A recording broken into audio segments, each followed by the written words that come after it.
News India का खास programme एक खास मुलाकात, जिसमें हम आपको रूबरू करवाते हैं ऐसी शख्सियतों से जिन्होंने समाज सेवा की है और साथ ही साथ आज उनका नाम पूरे शहर में जाना जाता है।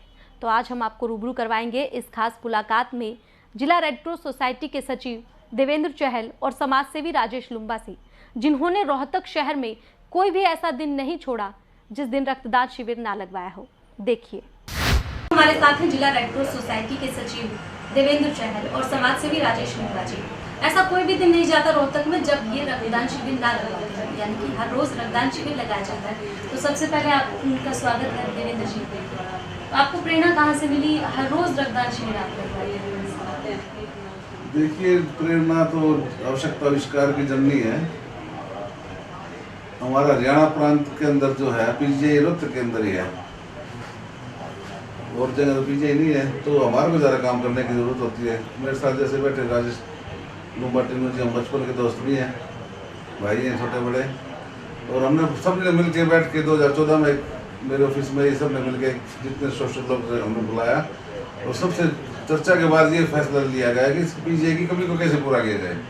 ये बड़ा चैलेंज था, बहुत बड़ा चैलेंज था, क्योंकि आदमी एक एक यूनिट के लिए, एक एक बूंद के लिए लोग को भटकना पड़ता था। तो हमने सबने सलाह की कि 365 दिन 365 कैंप लगाएंगे। तो तीनों जी ने OD1 पे, जैसे दिल्ली में गाड़ी चलती थी, हमने OD1 पे कैंप लगाया। 365 दिन का जो हमारा टारगेट था, हमने 2014 में पूरा कर दिया था। 2014 में 365 कैंप लगाए, 365 दिन थे, तो डेली कैंप लगाए हमने, जिससे पीजीआई की कुछ हद तक कमी पूरी हुई। फिर हमने कोशिश की कि 2 कैंप लगाएंगे हम। 400 का टारगेट रखा और 400 का टारगेट पूरा कर दिया, 450 का रखा, 450 का पूरा कर दिया। तो पिछले बार जब भी सर्वे होता है इंडिया लेवल पर, हरियाणा लेवल पर, तो हम रोहतक नंबर 1 ही रहता है। रोहतक दानी जिला है, रोहतक के लोग बड़ा सामाजिक धार्मिक कार्यों में ज़्यादा रुचि लेते हैं। तो इसके कारण सभी सामाजिक लोग, अच्छी सामाजिक संस्थाओं का हमारा तालमेल ऐसा है कि हम एक दूसरे से कोऑपरेट करके चलते हैं। एक माड़ा के मोती हैं सारे के सारे, एक से बढ़ के काम करने वाला है। जो भी किसी को रिक्वेस्ट कर सकते हैं, कोई मना नहीं करता। और रक्त की कमी को हमने पीजीआई के लॉकडाउन में, कोरोना काल में, पिछला साल पूरा साल देखो आप, पूरा लॉकडाउन में आगे महीने का तो भी हमने 353 कैंप लगाए हैं एक साल में। वो भी 365 में से घटने का कारण ये रह गया, पीजीआई के पास टीम अवेलेबल नहीं थी। हमारी तरफ से लोग तैयार थे कैंप लगाने के लिए, टीम अवेलेबल ना होने की वजह से। और इस बार जो लॉकडाउन के लिए स्पेशल परमिशन ली, जितने भी साथी ने, लॉकडाउन में दिक्कत हो गई थी। इस बार ज़्यादा कोरोना का ज़्यादा प्रकोप था, लोग ज़्यादा भयभीत थे, लोग डरे हुए थे, पूरे विश्व की महामारी घोषित हो चुकी। तो उसमें भी हमने स्पेशल इस हिसाब से कैप्टन मनोज कुमार जी से, ADC साहब महेंद्रपाल जी से रिक्वेस्ट करके, स्पेशल परमिशन लेके लोगों से रिक्वेस्ट की कि रक्त की कमी को पूरा किया जाए। थैलेसीमिया के बच्चे हैं, दूसरे मरीजों को दिक्कत हो रही थी। तो हमने टीनू लुम्बा जी ने, मंजुल पालीवाल जी ने, सभी ने बैठ के हमने सलाह की, तो परमिशन लेके हम डेली कैंप लगाने शुरू किए। तो इस कोरोना काल के दौरान भी हमने ब्लड की वजह से कोई अनहोनी नहीं होने दी। बचपन से ही आप रक्तदान की प्रति? हाँ, बचपन से ही हम सोशल लाइफ में रहे हैं, पर खुद भी डोनेट करते हैं हम। 50 से ज़्यादा बार मैं खुद भी डोनेट कर चुका हूँ। अपने बच्चों का बर्थडे का, अपने बर्थडे का हम खुद भी डोनेट करते हैं। तो लोगों को मोटिवेशन भी मिलता है इससे। युवाओं को किस प्रकार से जागरूक करते हैं, क्योंकि आने वाली पीढ़ी ये कमान संभालेगी? देखो, रोहतक के अंदर ना काम करने की ज़्यादा जरूरत थी, लोगों का भय निकालना जरूरी था। वो भय हमने सबने मिलकर लोगों का निकाल दिया। अब लोग कतार में लग के, अच्छा जैसे आप महिला है, महिला मेरा इंटरव्यू ले रहे हैं, तो महिलाओं के अंदर भी बड़ा जोश है। हम कैंप में देखते हैं तो महिला का HB तो कई बार कम होता है, लेकिन हम ये मानते जो ब्लड देने के लिए टेबल तक आ गई तो उसका दे ही दिया उसने, मिनट बना के आई ना वो। तो महिला का बड़ा योगदान है, सोशल मीडिया का बड़ा योगदान है इसमें। मीडिया ने हमारे जो ब्लड डोनेशन को काफ़ी बड़ा चढ़ा के पेश किया लोगों के अंदर, तो उसमें उसका भी बड़ा रोल है। जागृति जो है ना, मोटिवेशन, उसका बहुत बड़ा रोल है। महिलाएं हैं, अभी जैसे आप थोड़ी देर पहले बैठे थे, प्रोफेसर पुष्पा जी खुद ऑर्गेनाइज करती है कैंपों में जाती है। तो महिलाएं जब आगे किसी फील्ड में आती है तो उसकी कमी वैसे पूरी हो जाती है। बिल्कुल, हमारे साथ राजेश लुम्बा भी हैं, आप गौशाला के प्रधान भी हैं, साथ ही साथ समाज सेवा रक्तदान शिविर भी लगवाते रहते हैं। आपको शुरू से ही शौक था, कहाँ से प्रेरणा मिली? बस साथी शुरू से, बचपन से ही, जैसे अब हमारे सेक्रेटरी साहब हैं, जो अधिकारी कम और समाज से सोशल दिल इनका ज़्यादा था, जिस वजह से हम सारे साथी, पहले दिन हमने जब कैंप लगाया था सिर्फ 3 यूनिट आए थे, अगले दिन 7, तीसरे दिन 5, उसके बाद एक बार मन भी टूटा तो फिर शशांक आनंद एसपी साहब के साथ बैठे। एसपी साहब बोले राजेश तुम फेल हो गए। हमने कहा सर फेल नहीं हो गए, रात रात में इसी बात करेगी फेल हो गए। फिर वो टिक करता रहा और सुबह फाइनल किया कि हम इसको रक्तदाता को मिशन हेलमेट के साथ जोड़ेंगे ताकि उनका भी खून सड़कों पे ना हो, क्योंकि सबसे ज़्यादा कैजुअलिटी सड़कों पर हेड इंजरी से ही होती थी और सिर को ही बचाएंगे ताकि रक्तदान भी हो और रक्तदाता सुरक्षित भी रहे। उस अभियान के बाद चलो तो पहली बार जैसे सेक्रेटरी साहब ने कहा कि दिल खोलना होता है, आज के टाइम पे सच में लोगों का दिल खुल चुका। आज आप हम रक्तदान की बस लाल बस को देखते ही लोगों के अंदर जागृति आ जाती है कि मुझे रक्त डोनेट करना है, मुझे देना है। लाइन लग जाती है और हमें 1 बाय 1 करना पड़ता था कि थोड़ा थोड़ा करके सभी का लेंगे। 40-50 के बाद ही हम रोक दे देते थे, क्योंकि 50 यूनिट 3 कंपोनेंट बनकर वो कई गुना काम आता था मेडिकल के अंदर। और आज ये है कि सेक्रेटरी साहब को मुझे 10 साल हो गए देखते, हमें साथ काम करते हो गए। एक भी दिन ऐसा नहीं है, हमने 1 साल का टारगेट लिया कि 100 कैंप लगाएंगे।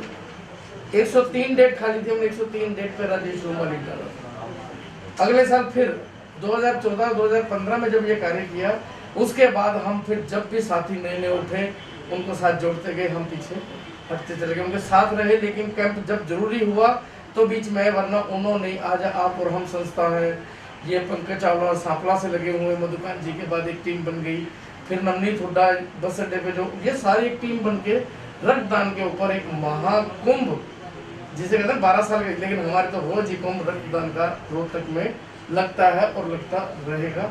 आज हमारे बच्चे हमारी परंपरा को, संस्कार को आगे बढ़ा रहे हैं। तो रक्तदाता जो आते हैं उनको कभी आप हेलमेट देते हैं, कभी प्रशंसा पत्र देते हैं, तो ये सारी चीजें कितनी लोगों को मोटिवेट करती हैं कि वो रक्तदान करें? देखो ये पता क्या है कि सिर्फ ये उनको एक छोटा सा ऑनर है, वो ऑनर भी हमें समाज सेवियों से लेते हैं, वो सरकार से, रेड क्रॉस से हम नहीं देते। तो तीनू लुम्बा जी से रिक्वेस्ट करी, तीनू लुम्बा जी ने आगे रिक्वेस्ट करी, कोई ना कोई समाज सेवक को अपना अमाउंट नहीं लेते उससे, भाई कोई हेलमेट दे देगा, कोई पानी की बोतल दे देगा, कोई स्कूल बैग दे देगा। वो जो यूज की चीज़ है बच्चों के हर घर में यूज होती है, उससे थोड़ा सा उसको ये होता है कि भाई अप्रिशिएट हो जाता है। सबसे बड़ी बात क्या है कि इन्होंने अपना पूरा स्टाफ, कोई 70 बार दे रहा है, कोई 72 बार दे रहा है, पूरा स्टाफ ही ऐसा बना दिया। मेरा ड्राइवर 105 बार दे चुका है जी, जो इनके साथ गाड़ी चलाता है 5-7 सालों से, वही 105 बार डोनेट हो चुका है उसका। हर 3 महीने बाद डेट निश्चित है, डोनर है। अब मेरा खुद का है, मेरी बेटी के बर्थडे पे मैं करता हूँ, बेटे के बर्थडे पे करता हूँ, अपने बर्थडे पे करता हूँ। और इनको क्या है, डेट फिक्स है, इनको अब चैन ही नहीं है, सुबह शाम बस रक्तदाता और उसके अलावा दूसरी कोई चर्चा ही नहीं। बिल्कुल, ये काफी बेहतरीन कदम है कि कोई भी खुशी का त्योहार हो, चाहे जन्मदिन हो, चाहे शादी हो। देखिए ना, अभी कल की बात है, हमारे साथी हैप्पी अनेजा जी हैं, यहाँ जाम के लड़ू बैठे, लड़ू के प्रधान भी हैं, उनकी कल मदर की क्रिया थी, उन्होंने क्रिया पे कैंप लगा दिया कल जी। और ये शुरुआत करी थी मैंने अपनी माता जी की 13वीं पे कैंप लगा, शुरुआत की थी सबसे पहले। शादियों में कैंप हम लगा देते हैं, शादियों में लगते थे, क्रिया पे हैं, स्टार्टिंग करी जब मेले में हम लगाते हैं। जितने हमारे रोहतक के साधु संत हैं, मठाधीश हैं, उन पे लगा, सभी के मठों में सभी का एक भी हमारे बाबा बाहर नहीं आए। वो सारे बाबा जितने हमारे धर्मगुरु हैं, सारे के सारे कैंप लगाते हैं, कैंपों में जाते हैं, लोगों का आशीर्वाद देते हैं, उससे मोटिवेशन बढ़ता है। ये 2014 से ये आंधी बनी। मैंने एक रेड क्रॉस की तरफ से रिक्वेस्ट की, राजेश जैन जी समाज सेवक हैं, बहुत बड़े प्रसिद्ध उद्योगपति भी है, कि भाई हमारे पीजीए की जो बस है वो बस ऑफ रोड होने वाली है, उसका टाइम लिमिट पूरा हो गया, सरकार से भी रिक्वेस्ट कर रखी, लेकिन एक बस हमारे को दी। मेरी एक रिक्वेस्ट पे उन्होंने बस तैयार कर दी, 70 लाख रुपए की लागत से बस तैयार होगी। कल मीटिंग भी हमने की है सिविल सर्जन महोदय के अध्यक्षता में, सभी ब्लड बैंक के हेड्स को बुला के। अब 28 तारीख को राजेश जैन जी के जन्मदिन है, उस दिन बस को भी लॉन्च करेंगे, उस दिन रक्तदान शिविर भी है। और देखो एक छोटी सी रिक्वेस्ट में 70 लाख रुपए की बस उन्होंने दे दी। अब हमारा काम और बढ़ जाएगा, मैं एक कैंप की बजाय 2 कैंप लगाएंगे। सिविल हॉस्पिटल की टीम जो हमारी ब्लड बैंक की, उसको भी हम मैन पावर को यूज करके वो जो छोटी मोटी कमी है ना ब्लड की, वो पूरी हो जाएगी। वंशी जी, मैं एक बात इसमें बीच में बताना चाहूँगा कि देखो पहले लहर आई, उसके लिए हम प्रिपेयर नहीं थे, हमने उसको हल्के में लिया। तो हमने पिछले बार भी, और जो सिविल सोसाइटी के मंजुल पालीवाल जी ने प्रशासन के साथ तालमेल बना के ने एक कंट्रोल रूम बनाया, उस कंट्रोल रूम से हमने लाखों पैकेट खाने के भी, सूखा राशन भी, मतलब कि कोई भूख से नहीं सोया, कोई बिना दवाई के नहीं रहा, कोई ब्लड की वजह से कोई कैजुअलिटी नहीं हुई। इस बार खाने की दिक्कत नहीं थी, ऑक्सीजन की थी, बेड्स की थी, ब्लड की थी, प्लाज्मा की थी। तो सिविल सोसाइटी ने मिलके और सभी सामाजिक लोग उससे जुड़े, हमने उसके अलग अलग विंग बनाए। ब्लड डोनेशन की टीम संभालेगी, खाना का ये संभालेगी, ऑक्सीजन का रेड क्रॉस संभालेगी। रेड क्रॉस के साथ भी सती भाई साइंदास सेवा दल ने, हरिओम सेवा दल ने मिलके ने उनको मैन पावर भी दी, उनकी गाड़ी भी हमने यूज की। आज तक भी पिछले 9 तारीख से लेके और आज तो पूरा महीना हो गया, 1 महीना 1 दिन हो गया हमारे इस काम में लगे। तो सिविल सोसाइटी ने अपना कंट्रोल रूम बना के ना इन सभी चीज़ों पे चेक लगाया, सभी चीज़ों को फिल्टर लगाया कि उसकी वेस्टेज भी ना हो, और ना तो हमने ब्लड की वेस्टेज होने दी, ना ऑक्सीजन की, और ना इसकी वजह से इन सभी चीज़ों की वजह से कोई कैजुअलिटी हुई। रोहतक के अंदर कोई भी आदमी नहीं कह सकता मेरे को टाइम पे ऑक्सीजन ना मिली, मेरे को प्लाज्मा नहीं मिला। तो प्लाज्मा थेरेपी की बड़ी वो थी चली भाई, पेशेंट को, कोरोना पेशेंट को जो प्लाज्मा की जरूरत है वो प्लाज्मा निकलना पेशेंट के अंदर से ही है, जो रिकवरी हो जिसकी हो चुकी। तो बड़ा चैलेंज था, लेकिन चैलेंज का लोगों ने पूरा साथ दिया और हमने सिविल सोसाइटी प्रशासन ने मिलकर उस सभी चीज़ों को पूरा किया। बिल्कुल, चुनौतियां काफी आई, प्रशासन का सहयोग कितना रहा? पूरा 100% रहा। प्रशासन ने भी एक सामाजिक दायित्व समझ के सामाजिक कार्यकर्ता की तरह से काम किए थे। हमारे उपायुक्त महोदय हैं, एसडीएम महोदय हैं, अतिरिक्त उपायुक्त महोदय, डॉक्टर्स हैं, जितने भी पीजीआई की टीम है, सभी ने दिन रात काम किया। फिलहाल कोरोना से बचने के लिए वैक्सीनेशन सबसे है, वैक्सीनेशन के लिए हाँ, वैक्सीनेशन का काम पूरा चला हुआ है। आपको जहाँ भी कैंप लगवाना हो तो वहाँ कैंप भी लगवा देंगे, आप सिविल हॉस्पिटल में पीजीआई में जाके वैक्सीन लगवा सकते हैं। उसके लिए अब नया एक एजेंडा भी रखा है कि हमने एक वार्ड, एक कोने से स्टार्ट करके एक घर में वेरियर्स जाएंगे, जो कोरोना वेरियर्स के नाम से हमारी टीम है, वो टीम सारी जाएगी, एक घर के अंदर से चेक किया जाएगा और उसको एक टिक मार्क दे दिया जाएगा कि आप रेड या ग्रीन। जिस घर को हम क्लियर करते गलियां 4-4 करके हम सारे एक ही दिन में पूरा वार्ड को क्लियर करेंगे। ये नहीं कि कहीं कैंप लगाया कोई आ जाओ नहीं, ऐसा नहीं होगा।